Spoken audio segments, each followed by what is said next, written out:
అందరూ ఒక పూట తిన్నా తినకపోయినా ఈరోజు మన సర్వే జరిగింది. కుల సర్వే జరిగినప్పుడు దాని లోపల ఎక్స్పర్ట్ కమిటీ నివేదిస్తే ముఖ్యంగా విద్య లేకపోవడమే పేదరికానికి కారణం.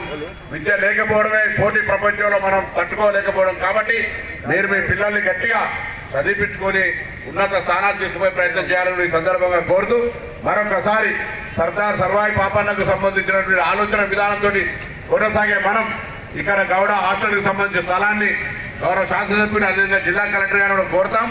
దాంతోపాటుగా నిధులు కేటాయించడానికి మరి గౌరవ శాసనసభ్యుల్ని, శాసన మండలి సభ్యుల్ని, పార్లమెంట్ సభ్యుల్ని, ప్రభుత్వాన్ని కూడా కోరి దానికి సంబంధించి నిధులు కేటాయించే విధంగా చర్యలు తీసుకుంటామనే మాట కూడా సందర్భంగా మనం ఎత్తు కొంత పని ఒత్తిడి వల్ల పూర్తి సమయాన్ని కేటాయించలేకపోయినా ప్రత్యేకించి కార్యక్రమానికి వచ్చినాం. తప్పకుండా భవిష్యత్తులో కూడా మళ్ళీ వస్తాం. అదేవిధంగా మీ అందరికీ ఒక శుభవార్త. 18వ తేదీ సర్దార్ సర్వాయి పాపన్న గారి జయంతి. ఆ రోజు గౌరవ ముఖ్యమంత్రి గారి చేతుల మీదుగా, మన పిసిసి అధ్యక్షుడు మహేష్ కుమార్ గారి చేతుల మీదుగా, మిగతా పెద్దలందరి చేతుల మీదుగా మొన్ననే స్థలాన్ని ఫైనల్ చేసినాం.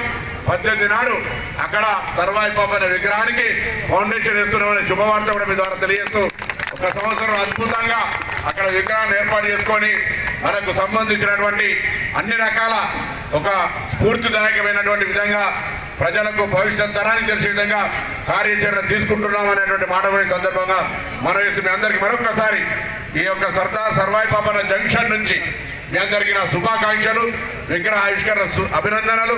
తప్పకుండా ఈ స్ఫూర్తితోటి వర్షాలు పడతా ఉన్నాయి. తప్పకుండా తాటి ఈత వనాలను పెంచాలని కోరుతూ అందరూ సెలవు తీసుకుంటా ఉన్నాను.